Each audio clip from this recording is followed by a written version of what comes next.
Fala família Palmeiras, passando aqui para convidar todos vocês para estarem dia 4 na final da Supercopa, no Choque Rei contra o São Paulo. Garanta já seu ingresso, esperamos com o apoio e a torcida de todos vocês para que possamos sair campeões novamente. Tamo junto.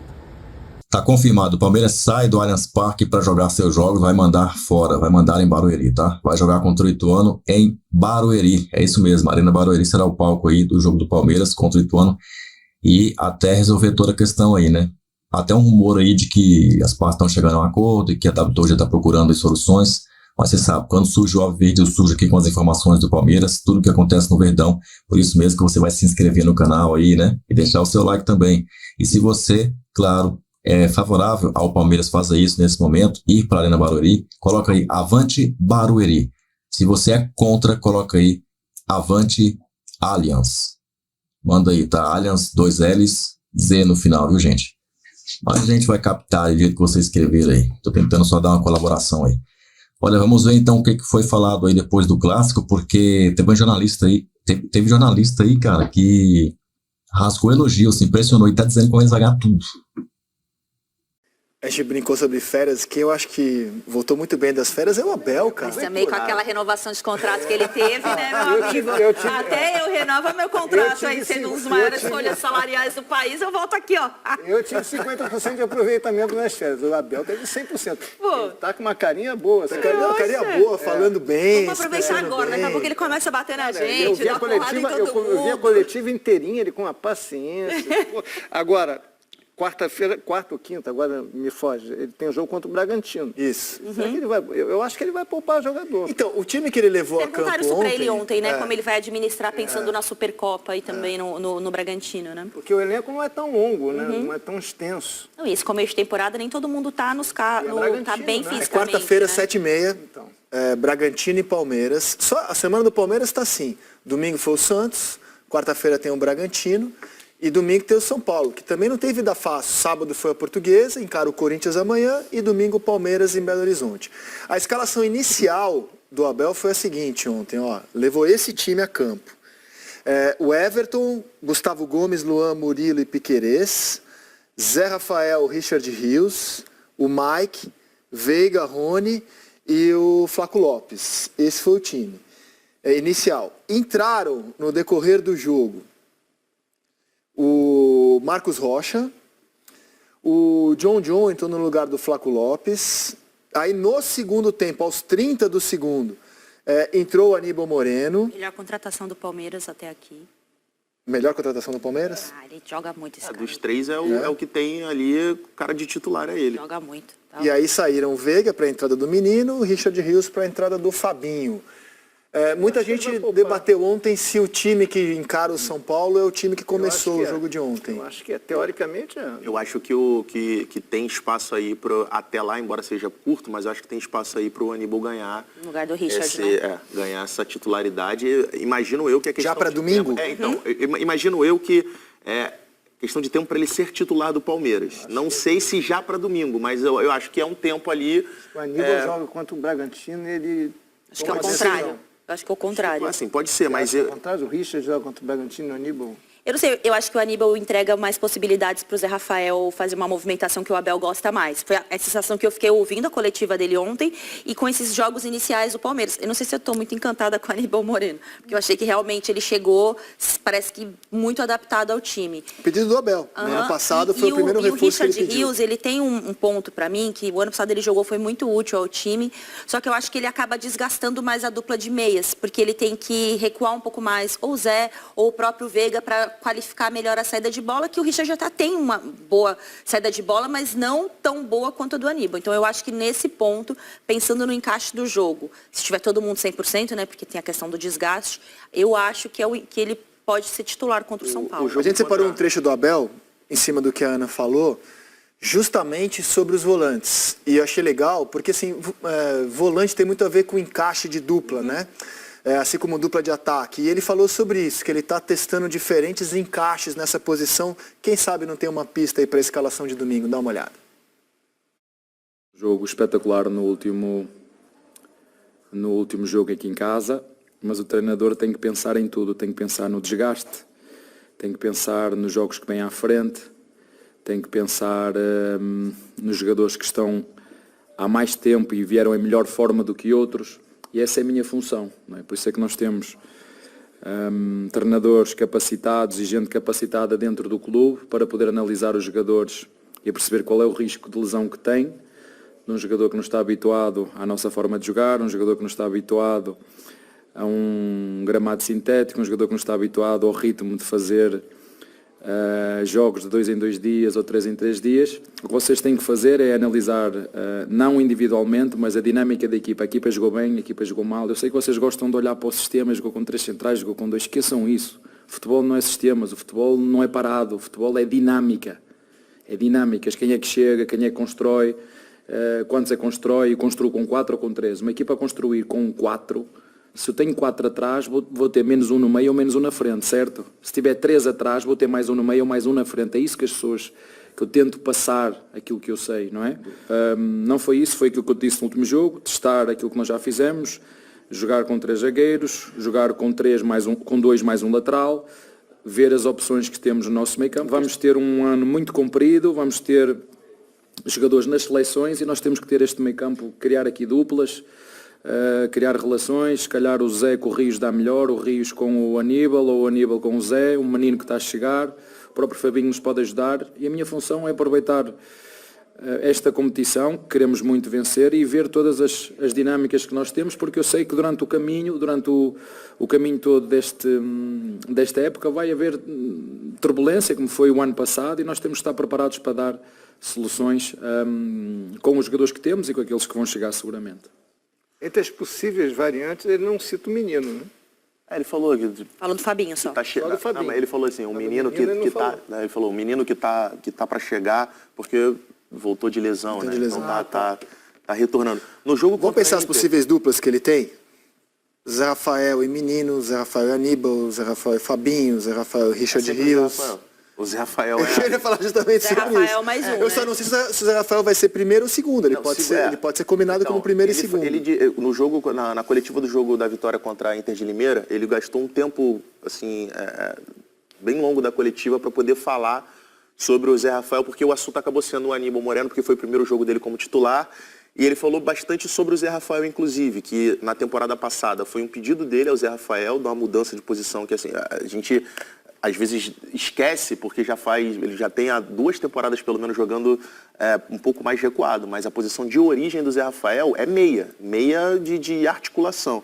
E aí ele foi recuando justamente pela dificuldade do Palmeiras de encaixe de posicionamento. Ele falou, eu pedi para o Zé Rafael para que ele jogasse, testar ele como ele ser esse primeiro volante, principalmente pensando na construção da jogada, no início da E construção você da não acha jogada. também que ele era um meia ok, bom, e virou um grande volante? E ele fala assim, a grande diferença é que na temporada passada eu pedia para o Zé Rafael não passar da linha da bola. Ele sempre estar atrás da linha da bola por ser esse primeiro volante. E a minha ideia, e é por isso que eu acho que a ideia dele é utilizar o Zé Rafael, assim, sem a bola vai ser segundo volante, mas principalmente como um meio-campista, um meia ali do lado do Veiga quando o time tiver a posse de bola. Porque ele fala, agora eu quero ele jogando à frente da linha da bola. Eu quero ver ele chegando na área, ele pisando na área, articulando, finalizando. Então, por isso que eu acho que, assim, o Zé Rafael como primeiro volante, acho que vai ser raro a gente ver, assim, na temporada. Acho que a ideia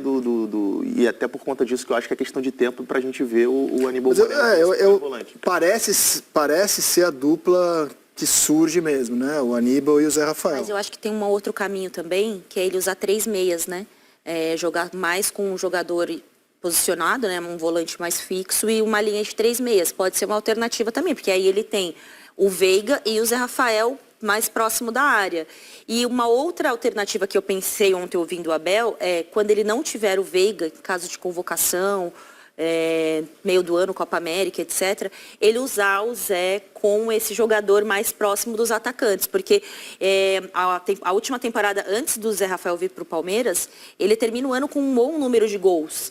E depois, claro, por conta dessa mudança de função, não teve mais. Mas ele tem como característica também finalização, entrada na área. Eu acho que são 2 alternativas que o Abel vem pensando, vem se antecipando. A possibilidade de jogar com uma linha de 3 meias, porque ele fala, pode jogar com 3 zagueiros, se eu ficar com 4 lá atrás, eu fico sem um jogador para armar o time, né, para criar. Então, eu mais do que pensar uma dupla, talvez seja pensar um trio de meias. E assim, e o Zé Rafael é o tipo do cara que assim, é maravilhoso pro treinador ter no elenco. Não só pela qualidade técnica dele, mas pela versatilidade. É o cara que tipo, te tapa vários buracos ali. Mas, assim, pra mim, ele era um meia 6,5, 7, virou um volante 8, 8,5. Então, a questão é que Hoje é um volante de seleção brasileira. a questão é que quase todos esses jogadores do Palmeiras... Seleção? Eu acho. Acho que não. Eu acho que a questão é a concorrência, né? É. Mas assim, se a gente Acho que não for tá pegar... no nível dos jogadores da posição Quais jogadores? que atuam na Europa. Quais jogadores? Hoje estamos... Bruno Guimarães, Bruno Guimarães, Douglas. Casemiro, André. Casemiro não. Eu assim... Casemiro tem que, para voltar para a seleção agora, é a seleção voltando a atuar como atuava antes, com ele Eu acho mais que o Zé Rafael está mais nesse preso. patamar aí, cara. É. Eu acho Eu que sei André- que ele está na briga. Eu acho que a comparação é disputar uma vaga na seleção com o André, que, né? é que assim, esses caras jogam na elite do futebol mundial, o Zé Rafael joga aqui. Então tem que ver como seria o Zé Rafael nesse ambiente, Bruno né? Guimarães, o próprio Joel, são ótimos. Eu não estou dizendo que o Casemiro acho que já teve momentos melhores, mas eu acho que o Zé Rafael se colocou nesse ou Bom, se o próximo Dorival desse patamar ou não. cumprir essa ideia de chamar mais jogadores que atuam no Brasil, ele achava, contou aqui no Seleção, não é nenhum segredo, que o Alisson, que ele, Dorival, transformou em volante, se colocava para jogo na seleção também. O Alisson.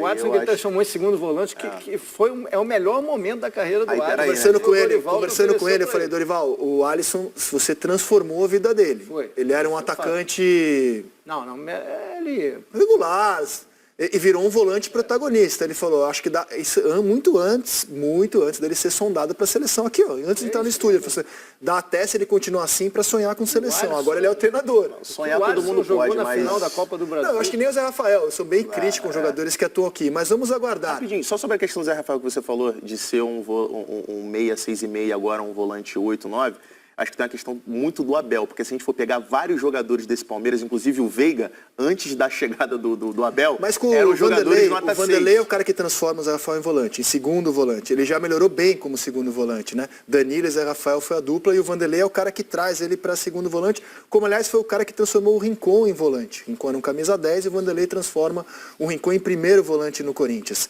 Agora vamos ouvir o que o Abel falou sobre o Flaco Lopes, mas antes de mostrar, eu quero chamar a atenção para uma coisa. Quem acompanha com atenção o trabalho do português no Palmeiras, é impressionante o nível de acerto que ele tem nas projeções que faz dos próprios jogadores. Quando o Palmeiras trouxe o Merentiel e o Flaco já era a maior contratação da história do Palmeiras, 10 milhões de dólares, ele foi meio impopular à época ao dizer, não importa o valor, não é para agora, vamos ter calma, isso é com o tempo. Cara, está se cumprindo mais uma profecia do Abel, porque só agora, 2 anos depois da chegada do Flaco, a gente está vendo um Flaco realmente se tornar um jogador capaz de fazer a diferença no Palmeiras. Dá uma olhada sobre o que ele disse em relação ao argentino ontem. É fácil agora porque toda a gente queria o Flaco, né? Queriam vir aqui buscar o Flaco e se calhar pagar o mesmo que nós pagámos por ele, mas o difícil foi lá ir ao Lanús e pagar por ele para o trazer. Estamos a falar de um jogador que tem 22 anos. Se vocês olharem para o melhor marcador do ano passado do Brasileirão, quantos anos tinha? Suárez, quantos tinha? Quantos? Sabe quantos anos tem o Flaco? Quantos anos tinha o Tiquinho? Pronto. Portanto, há aqui um denominador comum. Os avançados aqui, das equipas que produzem, e eu já vi os treinadores brasileiros, porque tenho que aprender com eles também, gostam de ter centroavantes experientes que conheçam o futebol brasileiro, que dominam, vocês viram o Tiquinho, o Diego, o Hulk, são jogadores que, para além de conhecer o futebol brasileiro, são ratos da área. A forma que eu tenho de o provocar para tirar às vezes o melhor das pessoas é mesmo provocá-los, no sentido de, tu és mesmo argentino, porque a sensação que eu tenho dos argentinos é que eles metem a faca aqui e vamos embora. Eu provoco porque ele é um miúdo cheio de talento, é um jogador tem tudo para ser um centroavante de ponta, agora tem que crescer, nós temos que o desafiar, temos que lhes ensinar o caminho para o golo. Adorei a movimentação dele do golo, foi esperto, não correu para cima da bola, conseguiu entender o que é que ia acontecer, ler que o Rony ia driblar para meter na área, ele escondeu-se atrás do centroavante, que é das coisas que eu mais lhe peço. Eu acredito muito nesse jogador, sinceramente, não só eu, como o clube. Agora, eu entendo que as pessoas aqui, algumas pessoas conhecem o Palmeiras, que estavam à espera que este jogador chegasse e, se é preciso chegar, tem que ir buscar um Suárez, tem que ir buscar um Tiquinho, tem que ir buscar um jogador que pronto. E este é um jogador que tem tudo, falta consistência, como nós temos feito com outros jogadores aqui, fazê-lo crescer, mas acreditamos muito nele. Tudo bem. Quer fechar o assunto Palmeiras? Que agora eu vou falar do Hulk, esse centroavante experiente que vai chegar na sua 3ª temporada do futebol brasileiro. Assim, só sobre o Flaco Lopes, eu tenho assim, muitas dúvidas ainda com relação a ele. Eu acho que está longe de ser uma realidade para o Palmeiras. O fato é, e aí acho que a gente tem que contextualizar lá a época da contratação, tanto dele quanto do Merentiel, o fato é que o Palmeiras pagou 50 milhões, 10 milhões de dólares, na época quase 50 milhões de reais, um atacante que chegou no Palmeiras para ser reserva. Em nenhum momento ele se colocou como titular da posição. E eu acho que esse é o questionamento. Entendo tudo que ele falou, colocou ali, sobre a questão de ser um jogador jovem, um jogador de potencial, que pode chegar e assim, essa temporada pode acabar, pode, assim, tenho grandes dúvidas, mas pode ser o cara que ele conseguir encontrar para ser o reserva, para ser o substituto do Endrick no meio do ano. Mas eu acho que o meu grande questionamento é esse, que o Palmeiras, que é um clube que fala sobre a questão de reforços, de grana e tudo mais, que pagou 50 milhões num jogador que chegou para ser reserva do Palmeiras e inicia a 2ª temporada sendo novamente reserva. O meu grande questionamento é esse. Eu adorei a frase do Abel que ele fala, a gente precisa são jogadores que conhecem o futebol brasileiro. Ele fala do Suárez, o Tiquinho, que jogou pouco aqui, o Suárez que não jogou, o Diego Costa que chegou mais na reta final, na reta final da carreira dele. Mas mais do que isso, é legal entender o que era o Abel, né? Se é para trazer um jogador, tem que trazer um jogador para resolver, porque assim, a vaga que vai ficar livre no meio do ano é do jogador que resolve jogos para ele, não que ele está esperando acontecer. Tem pouquíssimos nomes aqui no mercado, hein? E até por conta disso, de ser o jogador para chegar para resolver, é que eu questionei e questiono ainda hoje a contratação do Flaco. Porque a contratação tanto do Flaco quanto do Merentiel, quando eu falei de contextualizar, foram 2 contratações que foram feitas no momento de pressão da torcida da diretoria do Palmeiras com relação à contratação de um camisa 9. Lembra que falaram, precisa ter um centroavante, precisa... E aí o Palmeiras foi desesperado no mercado. Quando você vai desesperado no mercado, obviamente, a probabilidade de você pagar algo além do valor que aquilo vale de fato é muito maior. E aí o Palmeiras acabou fazendo 2 contratações de 2 atacantes que não vingaram. Se eu não me engano, somados deram quase 90 milhões de reais, 80, 90 o Merentiel milhões de já está negociado por um valor superior ao que ele havia pago. O Boca comprou o Merentiel. Que foi mas não foi o futebol que ele jogou no Palmeiras que fez, não. Pelo contrário, foi um empréstimo que ele foi jogar no Boca e lá que ele acabou se desenvolvendo, assim, entre aspas, foi até uma grande sorte que o Palmeiras deu desse negócio, o Palmeiras não ter saído no prejuízo. Eu quero esperar um pouquinho mais para ver o Flaco, cara. Eu considero esse ano de adaptação bem importante. Vários jogadores... Tem 22 anos, eu fiquei chocada com isso. Exato. Fez 23 Vários agora. jogadores que mudam de país não conseguem dar resposta no primeiro ano. E só vão dar resposta depois. Eu quero ver um pouquinho mais. E aí, você concorda? Será que o jornalismo brasileiro ainda tem um fio de esperança, pelo menos na parte do esporte? Se bem que na parte do esporte também não está fácil, né? Aquele Sérgio Xavier mesmo, quando o Abel chegou, né? Você lembra, né? Que ele falou, né? Que o Abel ia ser um desastre. Eu acho que vai ser um desastre. Eu até entendo um pouco o que ele quis dizer ali, né? Mas eu acho que ele já tentou jogar negativo, né? Tipo assim, o Abel vai perder ali os jogos que ele vai jogar, vai começar a onda de derrotas, e o Palmeiras, como é futebol brasileiro, que demite tudo, vai demitir. E não aconteceu nenhuma coisa e nem outra no fim das contas, né? E ele virou meme.